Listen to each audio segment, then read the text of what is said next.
నమస్తే, welcome to one TV special focus. America ఉపాధ్యక్షుడు JD Vance ఈ మధ్య వార్తల్లో వ్యక్తిగా తరచూ నిలుస్తున్నారు. దాంతో బాగా ట్రోల్ అవుతున్నారు. అయినా ఆయన తీరు మారలేదు. పైగా తమ అధ్యక్షుడి తీరును అందిపుచ్చుకుంటున్నారు. లేటెస్ట్ గా ఆయన గ్రీన్ కార్డుపై చేసిన కామెంట్స్ అమెరికాను కుదిపేస్తున్నాయి. గ్రీన్ కార్డు పొందినంత మాత్రాన అమెరికాలో శాశ్వతంగా ఉండిపోయే హక్కు లేదంటూ కామెంట్ చేశారు. అమెరికా పౌరులుగా ఎవరిని మాలో కలుపుకోవాలో మాకు తెలుసు అంటూ మాట్లాడారు. విదేశీ వ్యవహారాల శాఖ గాని అధ్యక్షుడు గాని ఓ వ్యక్తిని అమెరికాలో ఉండొద్దు అంటే వాళ్లను పంపించేయాల్సిందే అన్నారు. దీంతో ఇది వైరల్ అయింది. నిజానికి గ్రీన్ కార్డు వస్తే అమెరికన్ పౌరసత్వం వచ్చినట్లే, వారు అమెరికన్ పౌరులు అయిపోయినట్లే అన్నది అందరి భావన. కానీ అది నిజం కాదు అన్నది వాన్స్ వాదన. 1952 అమెరికా ఇమిగ్రేషన్ నేషనాలిటీ చట్టం ప్రకారం దేశ విదేశాంగ విధానానికి వ్యతిరేకంగా వ్యవహరించే వలసదారులు ఎవరినైనా వెనక్కు పంపొచ్చు. నేరాలకు పాల్పడినా, సుదీర్ఘకాలం దేశంలో నివసించకపోయినా పౌరసత్వం రద్దు చేయవచ్చు. కానీ అత్యంత అరుదైన సందర్భాల్లోనే దీన్ని ప్రయోగిస్తారు. కానీ ఇప్పుడు దీన్ని మరోసారి తెరపైకి తెచ్చి గ్రీన్ కార్డు పొందిన లక్షల మందిని టెన్షన్లోకి నెట్టారు వాన్స్. గ్రీన్ కార్డు పొందిన మహమ్మద్ ఖలీల్ అనే సిరియా వలసదారుడు ఇటీవల కొలంబియా యూనివర్సిటీలో పాలస్తీనా అనుకూల ఇజ్రాయెల్ వ్యతిరేక ఆందోళనలకు నాయకత్వం వహించాడు. దీంతో అతన్ని అరెస్టు చేసి ఇప్పుడు స్వదేశానికి పంపడానికి ప్రయత్నిస్తున్నారు.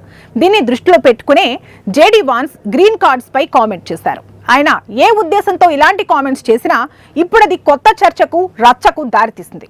ఇప్పటికే ప్రెసిడెంట్ ట్రంప్ గోల్డ్ కార్డు విధానాన్ని ప్రవేశపెట్టబోతున్నట్లు ప్రకటించారు. ఈ సమయంలో వాన్స్ ఇలాంటి వ్యాఖ్యలు చేయడంతో ఇకపై గ్రీన్ కార్డులు ఇస్తారా లేదా అన్న భయం కూడా మొదలైంది. గ్రీన్ కార్డు ఉన్నా సేఫ్ కాదు, గోల్డ్ కార్డు బెటర్ అన్న ఫీలింగ్ తీసుకురావడం కోసమే ఇలాంటి వ్యాఖ్యలు చేశారా అన్న అనుమానాలు భారతీయుల్లో వ్యక్తమవుతున్నాయి.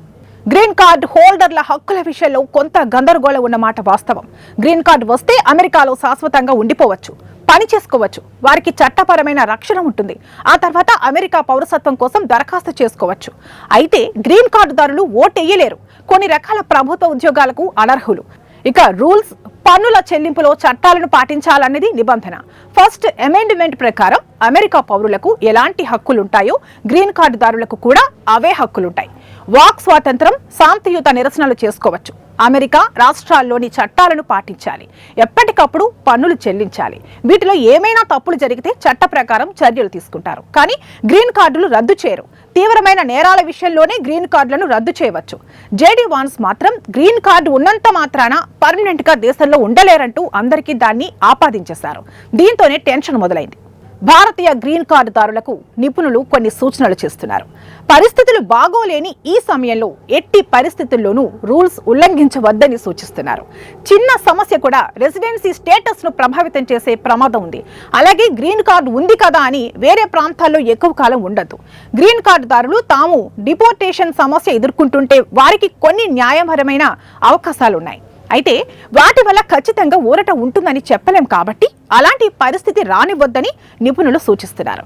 మొత్తానికి ఇమిగ్రేషన్ పై ఇంత రచ్చ జరుగుతున్న సమయంలో జేడీ వాన్స్ తీసుకొచ్చిన కొత్త వివాదం ఎటు మలుపులు తిరుగుతుందన్న టెన్షన్ అందరిలో నెలకొంది. ఇది వాళ్ళ స్పెషల్ ఫోకస్. మరొక ఇంట్రెస్టింగ్ టాపిక్ తో మళ్ళీ కలుద్దాం. నమస్తే.